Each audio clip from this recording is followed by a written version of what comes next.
We were told that the 16th of April was going to be their sentencing date. That hasn't happened, or at least the date to set sentencing. What Chris Barber has run into now really makes me question the law. It makes me question, what is this really about? Here's his post on the 16th. Bad news. Crown prosecutor seeks 2-year prison for Tamara Leach and myself for defending freedom. They want to seize and auction my truck, Big Red.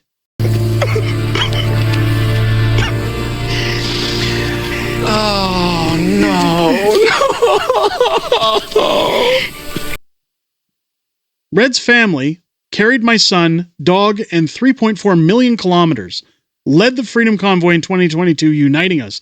Liberals aim to erase hope and convoy spirit to deter dissent.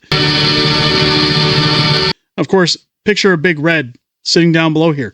What's interesting about this is it's not just seize and auction his truck now. They're wanting it dismantled. They want to crush and destroy Big Red.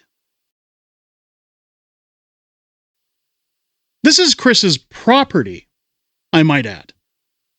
Where does the government get the right to take Chris's property that he's paid for, that he uses to earn his living with, and just dismantle it or auction it off? It's not the government's property to auction off. With no lien on the truck, they can't just repossess it unless he was delinquent on payments. This is a travesty.